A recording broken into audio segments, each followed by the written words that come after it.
नमस्ते। तो आज हम जिस कहानी की चर्चा करने वाले हैं वो देवी भागवत महापुराण से ली गई है। और ये कोई साधारण कहानी नहीं है। ये सृष्टि की बिल्कुल शुरुआत की कहानी है। उस परम सत्य की कहानी जिसकी तलाश हम सभी को रहती है। ये सब शुरू होता है एक बहुत ही गहरे सवाल से।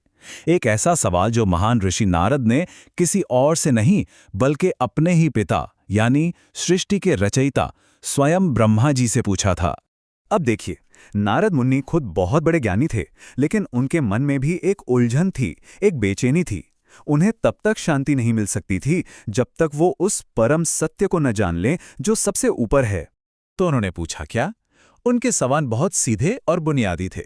उन्होंने पूछा, पिताश्री, ये बताइए कि इस ब्रह्मांड को असल में बनाया किसने है? आपने, भगवान विष्णु ने या फिर भगवान शिव ने? सबका स्वामी कौन है? और अगर मन को शांत करना है तो पूजा किसकी करनी चाहिए?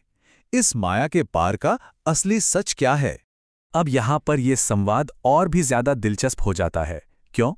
क्योंकि ब्रह्मा जी ने नारद के सवालों का कोई सीधा जवाब नहीं दिया, बल्कि उन्होंने अपनी ही पैदाइश की कहानी सुनानी शुरू कर दी, जो खुद रहस्य और उलझनों से भरी हुई थी। जरा सोचकर देखिए, एक ऐसा वक्त जो वक्त भी नहीं था, बस एक अंधहीन महासागर, चारों तरफ सिर्फ पानी ही पानी, न कोई सूरज, न चांद, न ही धरती का कोई नामो निशान। और उसी गहरे सन्नाटे में भगवान विष्णु की नाभि से एक कमल खिलता है, और इस कमल पर ब्रह्मा जी प्रकट होते हैं। लेकिन जब वो प्रकट हुए तो उन्हें कुछ याद नहीं था। मैं कौन हूं, मैं कहां से आया, कुछ नहीं पता। पूरी तरह से अकेले उन्होंने 1000 साल तक उस कमल की नाल के अंदर उसके स्रोत को ढूंढने की कोशिश की, पर कुछ हाथ नहीं लगा। तब एक आवाज गूंजी, एक आकाशवाणी हुई, तपस्या करो। और बस ब्रह्मा जी अगले 1000 सालों के लिए घोर तपस्या में बैठ गए। अच्छा, तो तपस्या पूरी हुई। अब उन्हें सृष्टि की रचना का आदेश मिला। सब सही लग रहा था, लेकिन नहीं। जैसे ही वो अपना काम शुरू करने वाले थे, अचानक एक बहुत बड़ा, एक जानलेवा संकट उनके सामने आ खड़ा हुआ। एक तरफ थे ब्रह्मा, बिल्कुल अकेले और उलझन में, और दूसरी तरफ उसी वक्त भगवान विष्णु के कानों के मैल से दो बहुत ही शक्तिशाली दैत्य पैदा हुए, मधु और कैटब। और उन्होंने पैदा होते ही सीधा ब्रह्मा जी पर हमला कर दिया। अब ऐसी हालत में ब्रह्मा जी क्या करते? उन्होंने मदद के लिए विष्णु जी की तरफ देखा। पर विष्णु जी तो गहरी नींद में थे, और ये कोई आम नींद नहीं थी। इसे कहते हैं योग निद्रा। ये असल में परम देवी की ही एक शक्ति है, एक ऐसी शक्ति जो सृष्टि के पालक स्वयं भगवान विष्णु को भी एक ब्रह्मांडीय निद्रा की अवस्था में रखती है। तो अब ब्रह्मा जी के पास क्या रास्ता बचा था? वो हताश थे, निराश थे।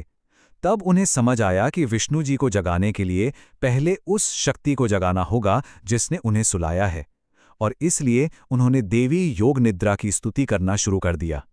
और उनकी स्तुति का असर देखिए। देवी योग निद्रा स्वयं भगवान विष्णु के शरीर से प्रकट हुई, और उनके प्रकट होते ही विष्णु जी जाग गए। फिर शुरू हुआ एक महायुद्ध जो 1-2 साल नहीं, पूरे 5000 साल तक चला। विष्णु जी मधु कैटब से लड़ते रहे।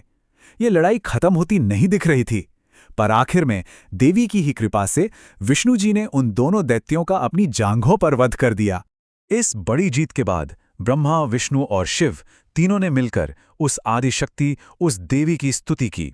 और तब देवी ने उन्हें उनके ब्रह्मांडीय कर्तव्य सौंपे। मतलब ये तय किया कि किसका क्या काम होगा। देवी का आदेश बिल्कुल साफ था। उन्होंने कहा, वो बड़े बड़े असुर तो मारे गए, अब आलस्य को त्यागो और अपने अपने काम पर लगो। एक सृष्टि की रचना करे, दूसरा उसका पालन पोषण करे, और तीसरा समय आने पर उसका संहार करे। लेकिन यहां एक बहुत बड़ी मुश्किल थी। आदेश तो मिल गया, पर उसे पूरा कैसे करें? तीनों देवों ने हाथ जोड़कर कहा, हे माता, यहां तो कुछ है ही नहीं। ना पृथ्वी है, ना पंचतत्व है, ना ही इंद्रियां। हम भला सृष्टि की रचना करें तो किस चीज से? मतलब ये बात साफ थी कि बिना आधार के वो भी शक्तिहीन थे। उनके इस उलझन को देखकर देवी ने कोई लंबा चौड़ा उपदेश नहीं दिया, ना ही कोई रास्ता सुझाया। नहीं, उन्होंने बस एक चमत्कार कर दिखाया। देवी बस धीरे से मुस्कुराईं, और उनके मुस्कुराते ही आसमान में एक अद्भुत, एक दिव्य विमान प्रकट हो गया। एक ऐसा सुंदर विमान जो कीमती रत्नों और मोतियों से जगमगा रहा था, और जिसमें से घंटियों की मधुर ध्वनि आ रही थी। और फिर देवी ने निर्देश दिया, इस विमान पर बिना डरे बैठ जाओ। आज मैं तुम्हें कुछ बहुत ही अद्भुत दिखाने वाली हूं। और बस तीनों देव उस विमान में सवार हो गए और एक अलौकिक यात्रा शुरू हो गई। पर सबसे बड़ा सवाल यह है कि उस विमान में देवताओं ने आखिर ऐसा क्या देखा। ये एक ऐसा रहस्य है जो हमें सृष्टि के और भी गहरे सच की ओर ले जाता है। और यही है इस कहानी का अगला अध्याय।